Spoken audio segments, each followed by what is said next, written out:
Steve, fantastic to meet you and great to get you on Real Vision. Thank you. Thanks for having me.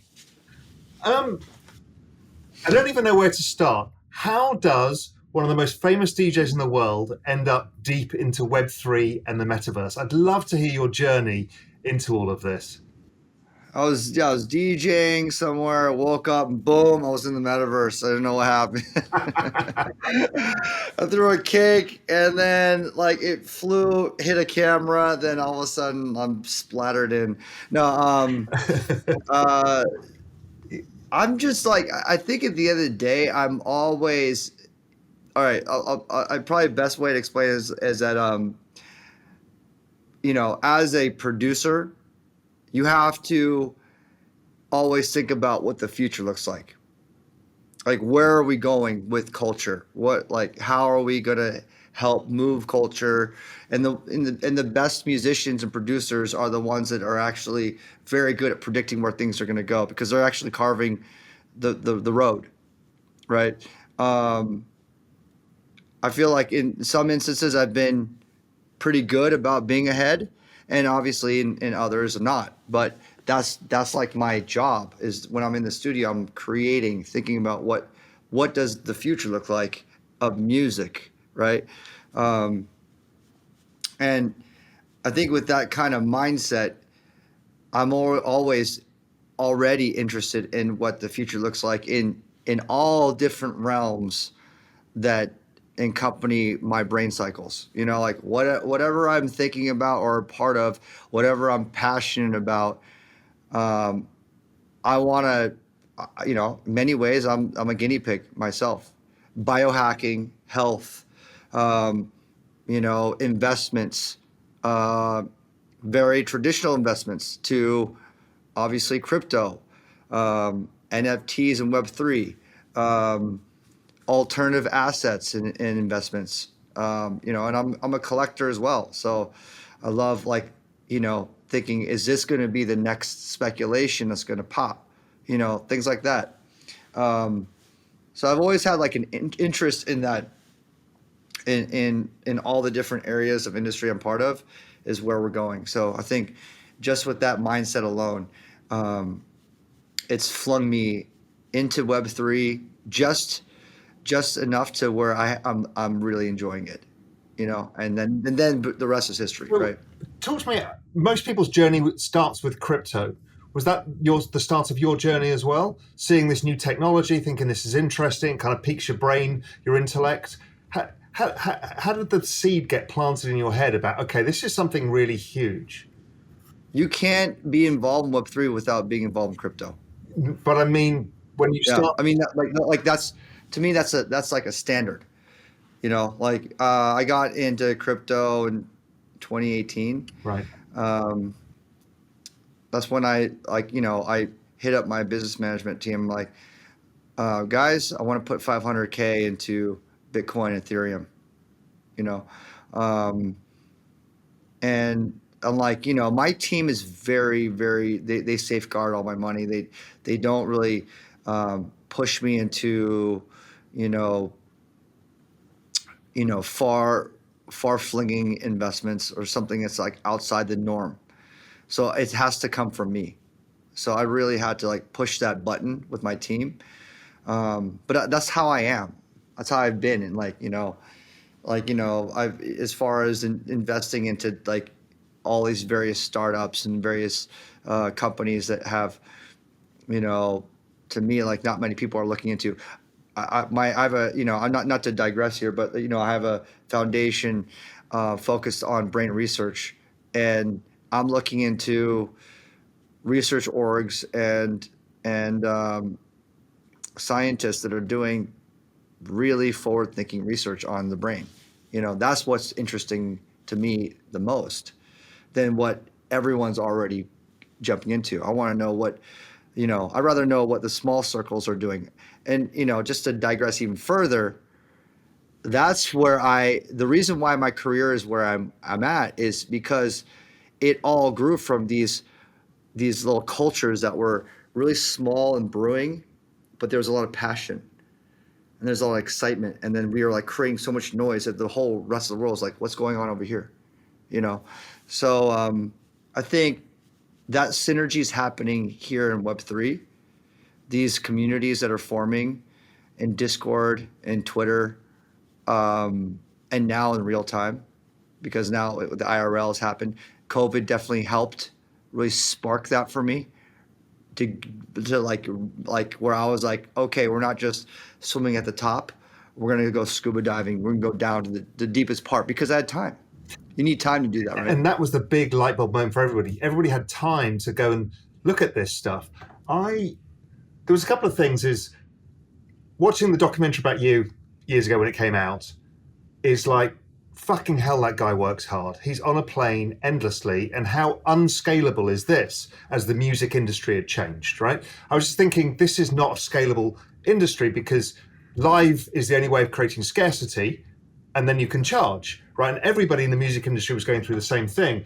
The big unlock for me was meeting RAC, Andre. I don't know if you know Andre. Yeah, I know Andre, yeah. And Andre, about 2 years ago or so, said, well, this is what I'm doing. And I'm like, of course. And that started me on this Web3 journey of realizing that being able to scale the relationship between musician, artist, and fan is an entire game changer. Yeah, agreed. Yeah. Because, you know, you look at all of the bands now, all of the artists, DJs, everybody has to tour. And it's a hard thing. So suddenly the Web3 unlock gets rid of the economic hurdle as well. The fact that 80% of the economics go to somebody else, not you. And you're the one doing all the work. That unlock was super interesting. It's got me down the journey, particularly in the music world. And you know, people like Justin, 𝗏𝗏, you obviously know as well, all of these people. What was it that you saw in the kind of Web3 area, NFTs? Let's talk about the NFT first. You launched NFTs. What was the light bulb moment for you with that?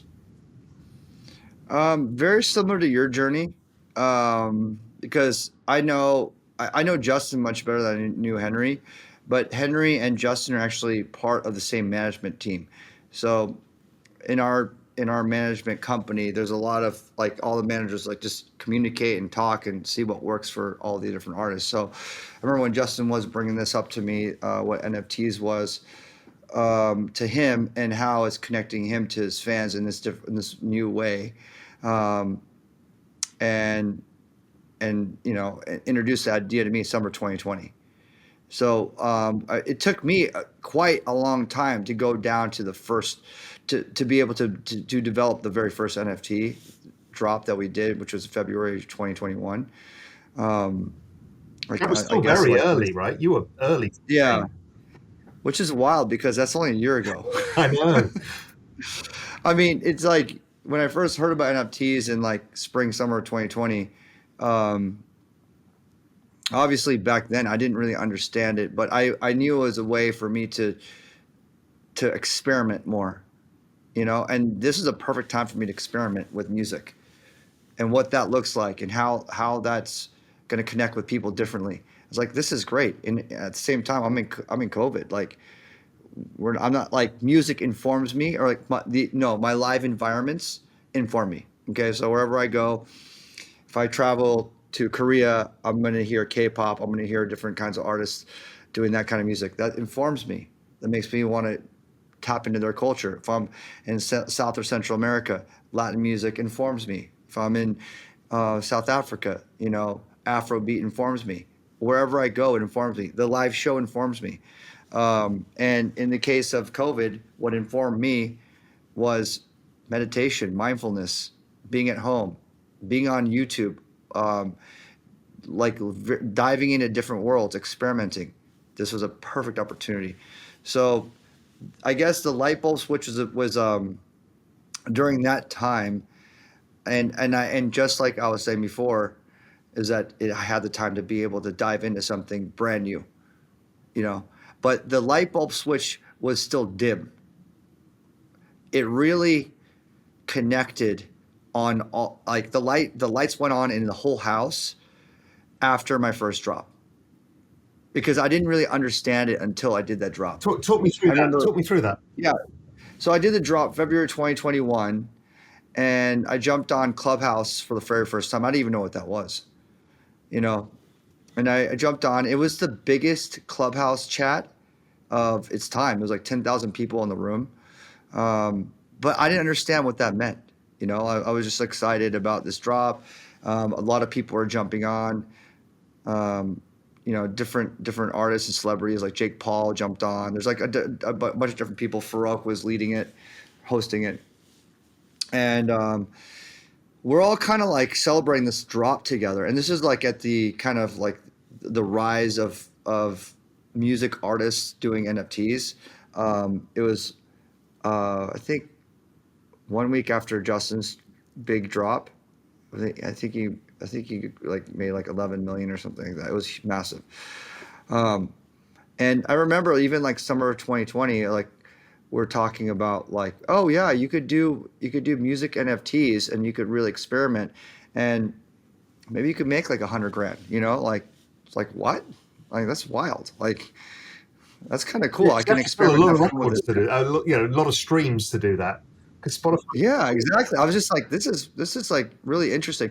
And like the thing is that I understand what collecting is. I'm a collector myself. I understand what like the secondary market is. I understand like when you buy something, and I'm an art collector.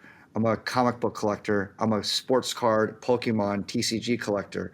I started a TCG company, or co-founded with Mike Waddell, 𝗦𝘁𝗶𝗃𝗲. So I'm like a collector at heart, and I love things, and I love like buying something and seeing that there's a market value, and then like someone else wants it for a little bit more. You're like, wow, like I bought it for $5 and like just sold it for 15. How cool is that? You know, things like that are like you know, I'm always interested in. So I'm like, wow, you can actually do that with music and NFTs. Didn't really process in my head. But yeah, we dropped that drop in February, and yeah, I mean it was a big whopper of a sale, like overall, and everyone was really cheering and like being part of that. And I didn't really like understand what that community was all about until then. I was like, this is community. That's exactly what in a way that I've never experienced it like this. Because when you think of community, you think about, for me, community is like my shows, like in person. You know, I see it, I feel it, and I thrive off of it. I mean, I'm addicted to it. I'm addicted to being part of a community of people that are passionate, you know, and that's like, you know, I've been running I have a record label, 𝗷𝗃𝗃𝗃 Records, for 27 years now, since 1996.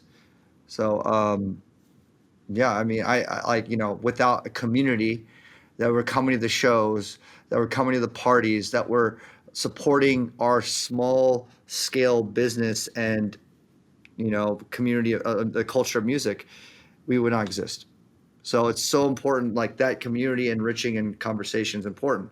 But the Web3 community, it looks and feels and sounds and is completely a different world than what I've experienced before, and it's integral. It's probably one of the most important things, that it's the foundation, the stability, the future, the sustenance, all of it. It's all about what the community looks like and how the conversation is going. And that's not easy. Some artists, this is not going to work for, because once you expose yourself to the community, you're part of it now. That's a big thing. Actually, I'm glad you mentioned that, because what I've telling a lot of music artists, because you know, since I've been involved, I've really helped onboard a lot of other people, influencers, artists, whatnot. And one thing I always say is that this is very different. Like what Web3 is all about, what Web2 is, and I have to explain what Web2, Web3 is. Web2 is like how we exist. We make music, we put it out there.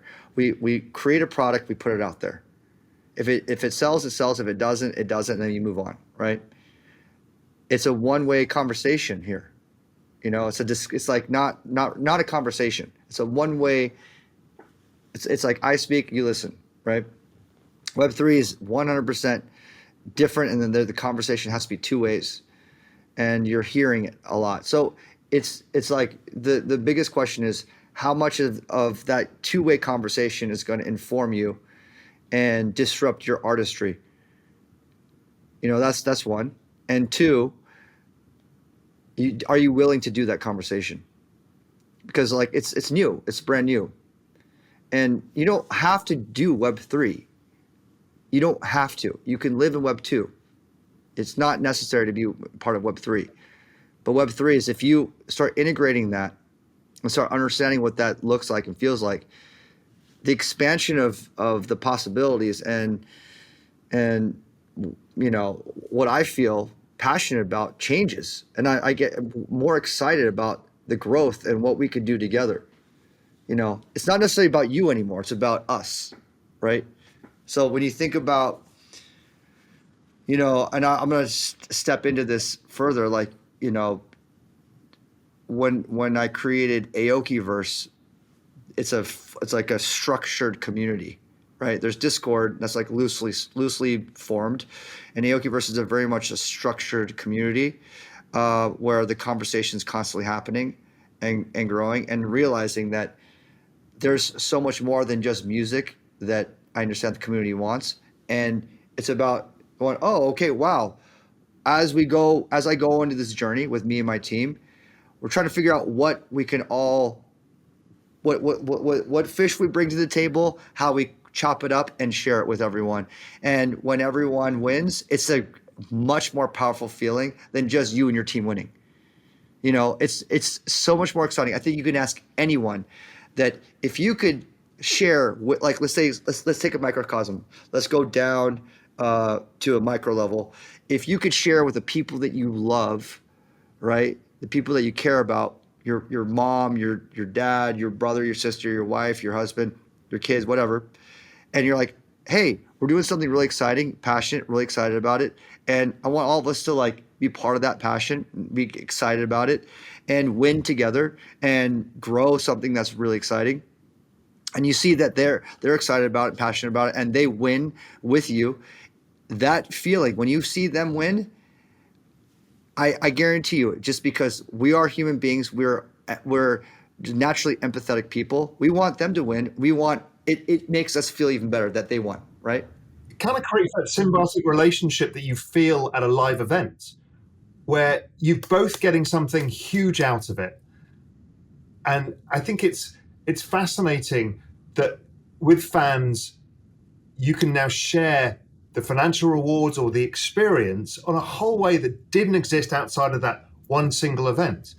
How do you manage your time in this process? Because Web3 sucks a lot of time. It does. It's a time sink. You nailed on the head on what the difference is between a fan club and a Web3 community. That's a major difference. Fan clubs, I have fans, and they are the reason why I'm on the stage. They're the reason why I'm making music to this day. They're a big part of my career, most important part. Now, with the community of what Web3 looks like, it's the great thing about, like, me personally, how it works for me personally, is that I'm involved in so much more than just music. So there's so much of an entirety that I can share with everyone, because like I'm already known to dive into different industries, and I just follow my passion. Like, if my gut takes me there, I want to go there. And the biggest driver of that is that I only have 40 more years left by technical definition of human life expectancy, right? Hopefully it's a lot longer with technology and whatnot, but I want to experience as much as possible. Whatever drives me, I'm just going to go for it. I've always felt that way. And as I go, I learn, I experience, I grow with partners and collaborations. And, that's allowed me to have such a robust and very diverse, kind of portfolio of interests. And that's where I think it benefits a lot of other people, outside of music.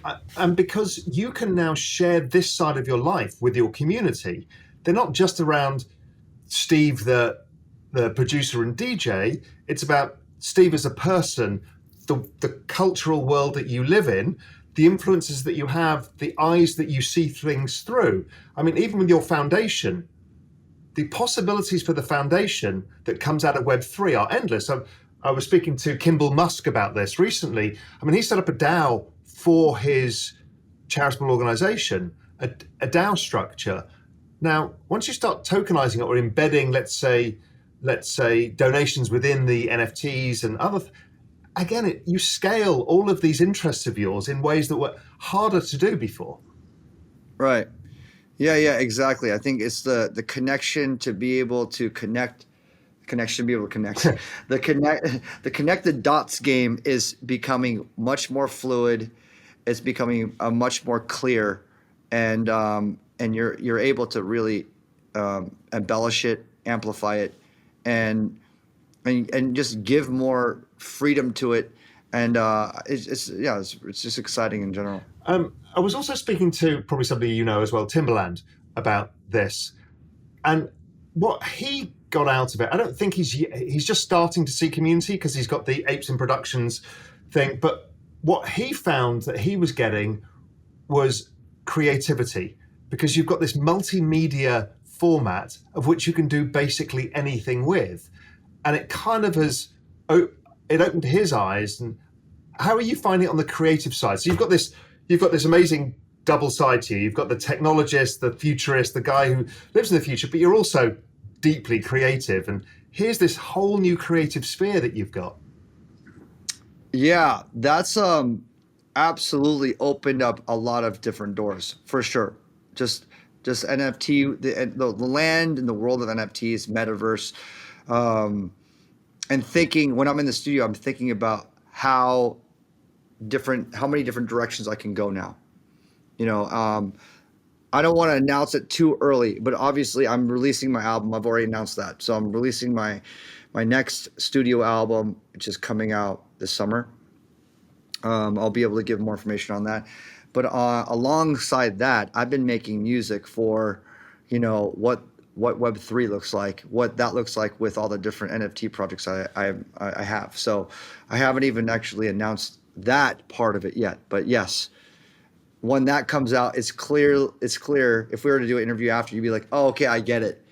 I'm in the studio, there's a lot of different hats I'm wearing, and just in DJ land, just in the DJ space, I have multiple alter egos that people aren't aware of.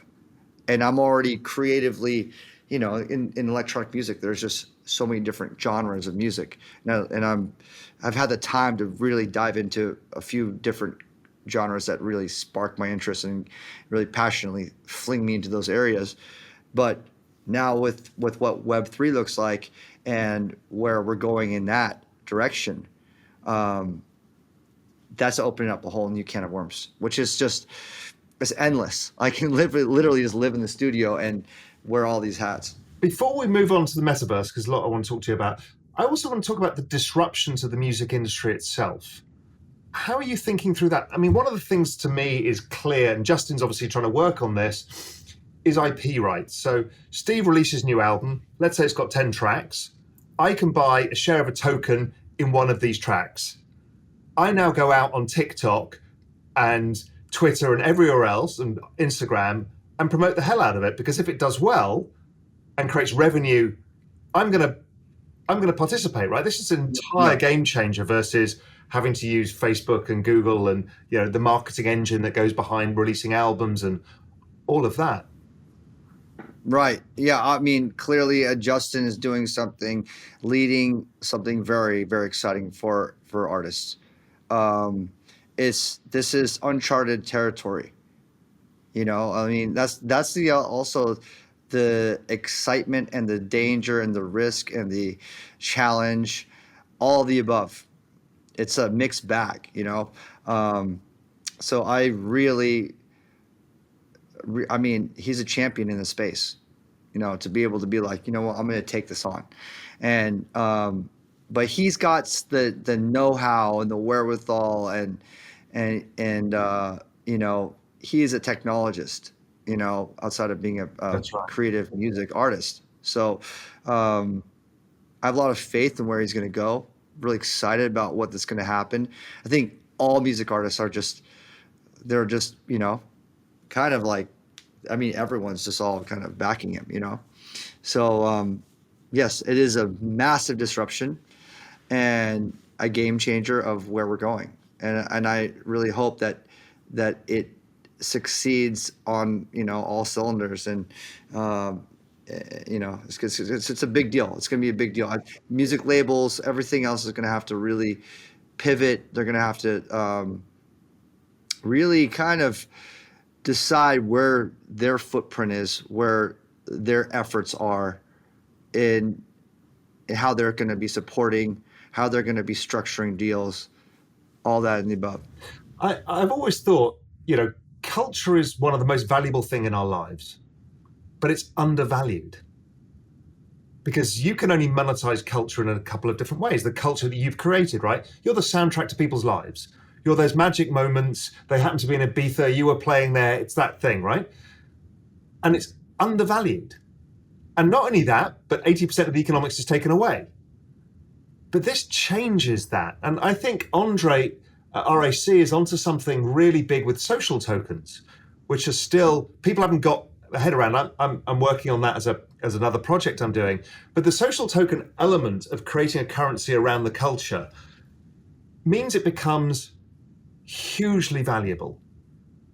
And artists will be actually valued at what they should be valued at, because artists aren't valued like Nike's valued at for its cultural relevance. And I think it's finally the power comes back to the creator. Right. No, I haven't even heard about that, but that sounds fantastic. It's so true when you say culture is undervalued. And well, there was never a value that was placed on it.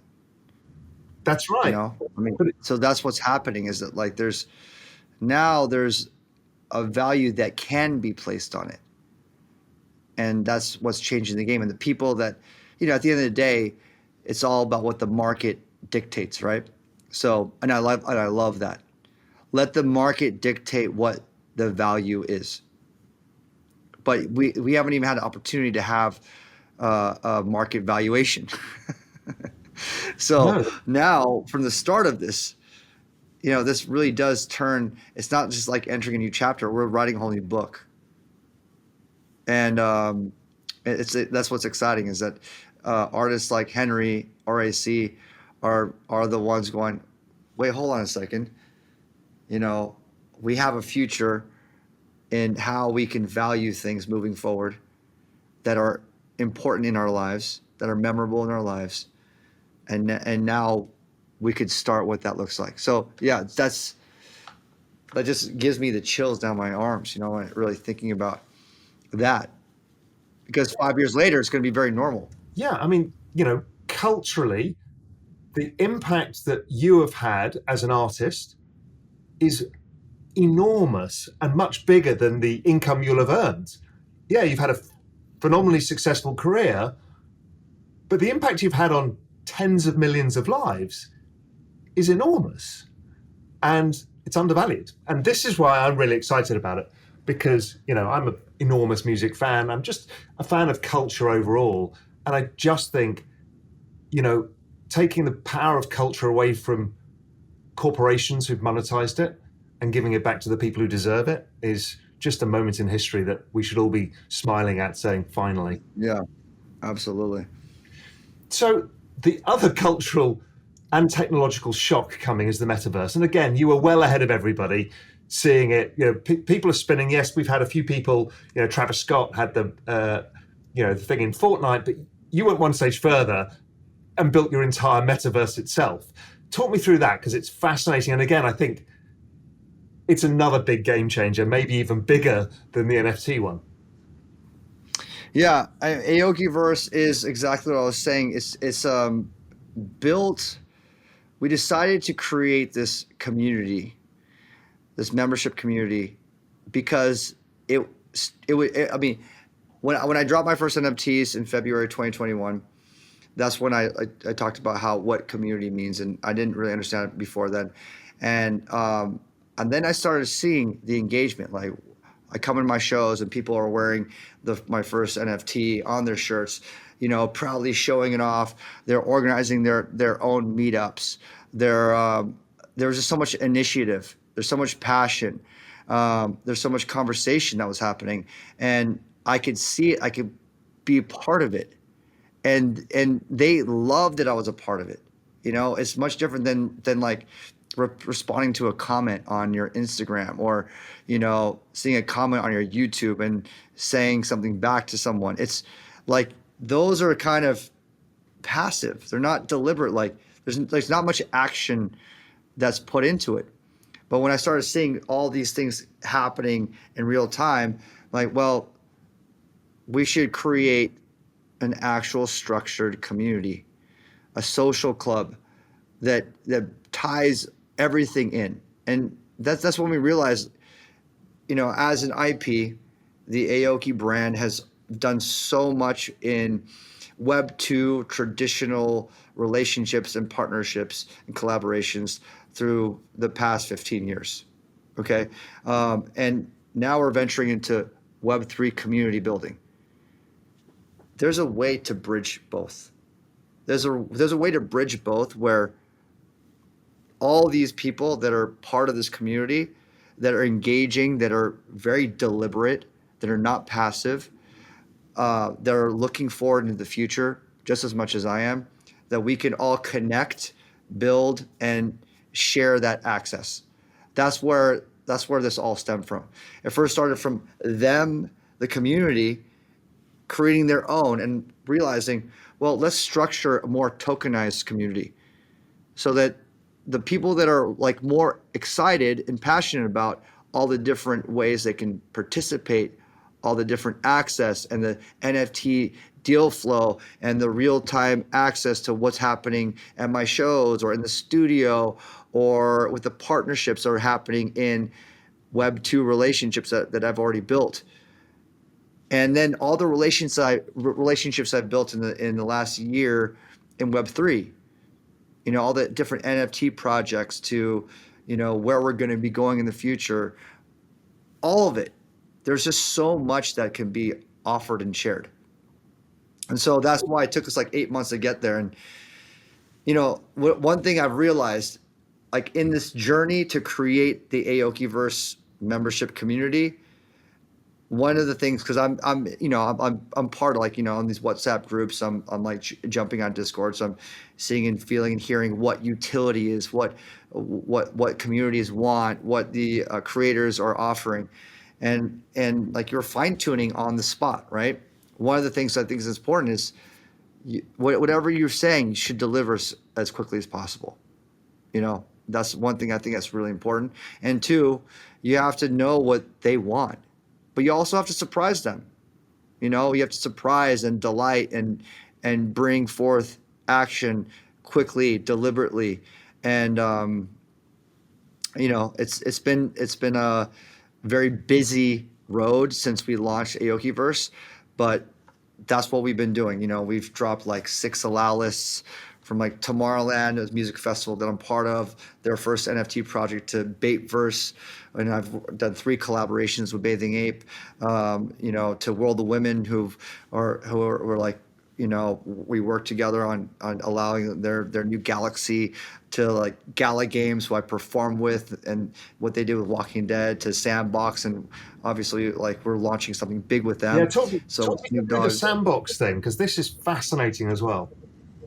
Yeah, so that's been building for quite some time as well. Really happy that we've been working with them. Really love what they're doing. I think they're obviously leaders in the metaversal experience of Web3.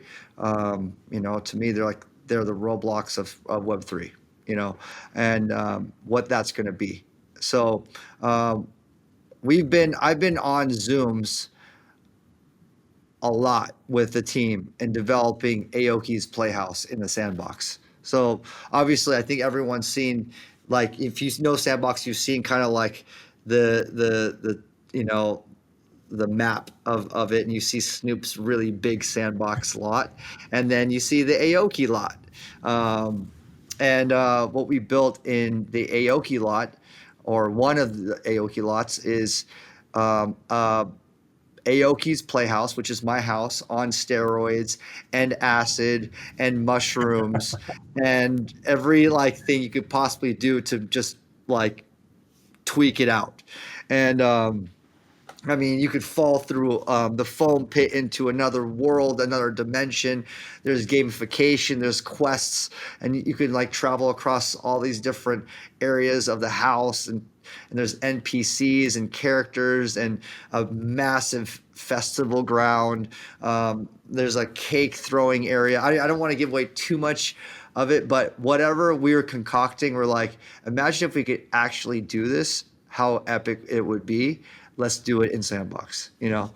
So I think it's really cool. Obviously, I love it. I mean, it just incorporates my whole world, my brain, all the different parts of my brain into this metaversal experience of playing these fun quests in there and getting something out of And that. for you, it's clearly appealing because you're a guy who has this ridiculous both intellect and creativity. And here is a world of no boundaries. So anything Right. you want to do, you just fucking do it. And Yeah.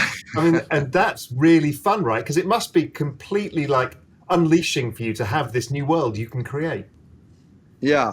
I mean, that's the thing. It's like the world is your oyster, phrase is so rings so true with metaversal experiences. You could really create whatever you want. And for creators, this is the perfect canvas, right? Because you could just build your fantasy. You could write your own story based on the story that people are familiar with and love. I mean, I always get a sense that anybody who discovers Web3 ends up being enormously optimistic and excited and work far too hard because suddenly you've got this whole new world that's moving so fast. But it's amazing. I mean, we talked at the beginning about how difficult it is to scale you, right? Because you physically have to go and appear. The metaverse changes all of that. And the better the Right. metaverse experience comes, the more Steve can interact with his fans at scale globally without having to be on a plane all the time. Yeah. Well, I'm going to probably be doing both because Sure. like the high of playing shows is greater than any drug. The high of connecting with people in their deepest, like most vulnerable emotional state.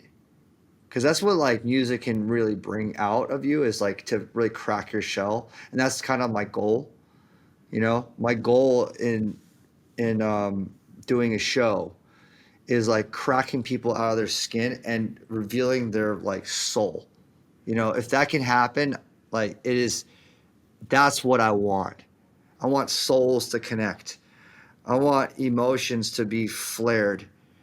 And since I've been able to experience that, it doesn't matter what culture, language you speak, what you look like, where you came from.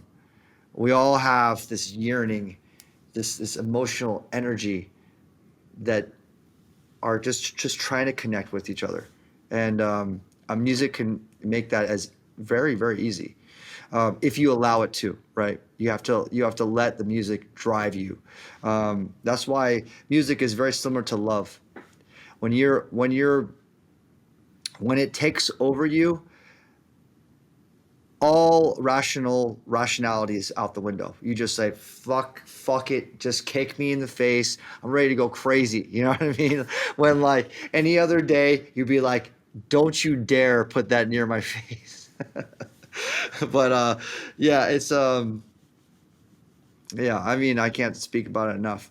But I'm sure there's going to be, as we grow and evolve and progress in the metaversal experience, that's what we're trying to do. How do we bring that to Web3 as best we can?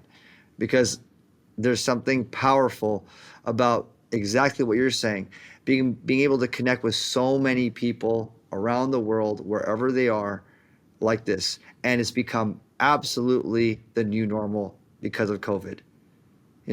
Like courtrooms are over depositions, and like you don't have to actually show up.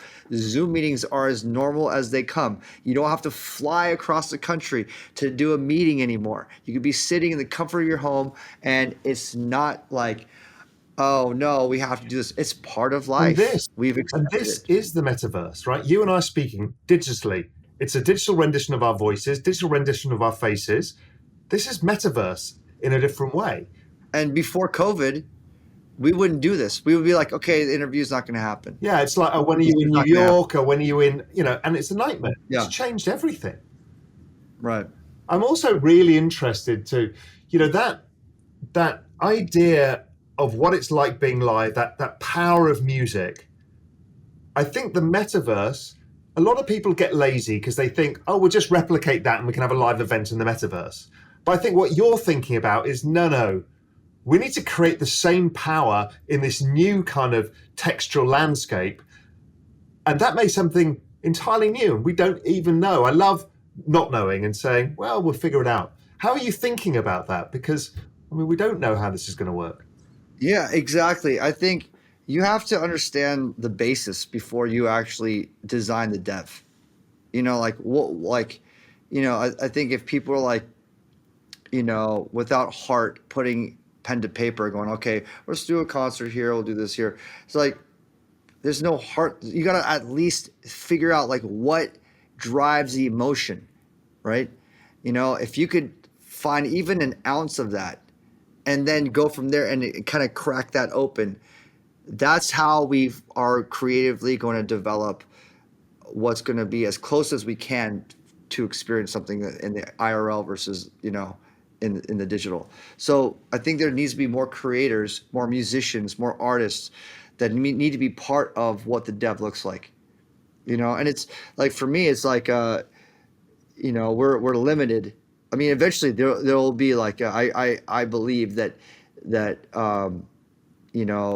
Oculus and virtual reality will eventually be as close to real life as possible, like what you imagine, in the sci-fi films. We're getting there. I mean, if you look at the technology from 15 years ago to 10 years ago to 5 years ago to now, you could see how close and close and close we're getting to actually. Sometimes I can't even tell if I'm looking at a real human, like watching a movie versus watching an animation. Is getting closer and closer to real life. We're going to eventually get there over time. But it's not just about the visual experience, it's about the feeling, right? And that's what I was doing with Sandbox. It's just being a part of that dev. Like, I was in those meetings going, I want people to have fun. If you go to Aoki's Playhouse, it's all about, like, I want people to be smiling as they're going through, laughing as they're like jumping to the foam pit, doing things that's like, oh, that's very cool. I need to like engage in that respect. Like, and as we're going through the dev, I'm like, I need to feel something or else we got to change it. Right. So I think that's like, what I was saying is like, you got to really try to get the emotional basis down, rather than just make it very cool, So we're getting there. And I think as more creatives and creators are part of the process, we'll be able to, push for, a far more exciting emotional experience. So when you talk to your friends in the industry about this, how many of them think you're batshit crazy? Or how many of them think, you know what, this sounds like a lot of work? I mean, what's the kind of scale of where people are on their journey? Because they're all going there, they just don't know it yet. Strangely enough, I think in the DJ space, the electronic scene, I would have to say that it's, I mean, I'm biased, but I think that there are more DJs and music producers that are in Web3 than any other music genre. I just have seen it, like just in my group chats and just like conversations I'm having. There's tons of DJs, electronic music producers that are like loving to venture into the space. Because also you had to master technology before anybody else in the industry, really, because it defined your industry, right? It went from turntables to now kind of developing music on computers. And so I guess you're probably on that side of it. But they must be thinking this is daunting, because there's you pioneering NFTs, fine, but then you've got your own metaverse. They're like, what are we supposed to do now? Well, I mean, that's the thing is like with what we're doing in Sandbox, which is not out yet, what we built out with our social community, Aokiverse, they're all guinea pigs. You know, like at the end of the day, the idea is to white label most of these things so that the other people can do their own. Right. And you know, and that's what I'm trying to do with a lot of the artists, is explaining like this is not a fan club. You know, like what Aokiverse is all about, it can't be a fan club. It has to be a lot more than that. It has to be access to so much more. And if you're willing to give that access, then that's when the conversation actually starts to actually building out what that looks like. If you're not willing to do that, just stay in Web 2. And there's nothing wrong with that. You could thrive and succeed as an artist doing your shows and putting out your music. But if you're willing to give out more, and like that's the first question you have to be able to answer. Are you willing to be able to give out more access to you and to what you're working on, what all the passion points that you have? Are you willing to like slice the bread off for others, you know, instead of just for your crew? You know, it's like that's the other question. And if they're saying yes, I'm actually willing to do that, then you start seeing what that looks like. You know, I always tell them, like, don't think about this as how much money can you make. It'll come just like it does come when you make good music. If you make good music and you perform great shows, your money will come. If you think, like, I think the same way. Whenever I'm playing a show, actually, I don't even want to know what I'm getting paid. I'm like, my team will figure that out. They'll handle the negotiation. Don't tell me what I'm getting paid, because I don't care if I get paid $0 or like a gazillion dollars to play a show. I'm going to give the best show. I hope my team does the best job they can to negotiate for me, right? Like understand what the economics is. The same has to go across all. The philosophy doesn't change just because it's Web3 in the future. The philosophy has to remain the same across everything you're doing. The money can't be the driver. It's got to be your willingness to open and allow people in. And then if it's great service, just like all things, music, products, whatever we put out in the world, if you give great service to your community, you will reap rewards. That's it. That's just how it works. Yeah, it's the combination of authenticity and community is really Web3, because if you're not authentic in Web3, they will see it, because you can't be the character on the stage. You can't be behind the mask, because you have to be authentic. Yeah, absolutely. So what are the next steps for you? Next bit, the Sandbox experience, the Playhouse comes out. You've got a new album coming out in the summer. Anything else we should be looking out for? Yeah, I am dropping my next PFP project soon with Seth Green from Stupid Buddies. We did a teaser last year. It sold out in 7 seconds, so there's a massive demand for it.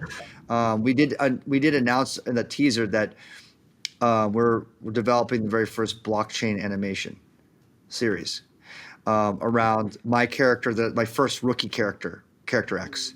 So the PFP of that series will be dropping soon. We're making an announcement on that, and more to come on that, you know, and then animation, all that good stuff. So that's the next big NFT project. Obviously the Sandbox launch when they do season 3, and my album. I haven't announced too much about it because I have big news around what the album means and what it's going to entail. Because with all things, I try to incorporate a lot more than just music. So I'm going to be doing a lot with that too. So busy times. Where do people follow your journey? Where's the best place to follow your journey in all of this and get into your community? Is it on? I'd say, yeah, the Discord is the first place to start. 𝗦𝘁𝗶𝗃.xyz is the website, Aokiverse, but just change out the O and the I with a 0 and 1. So make sure you join the correct community on Discord.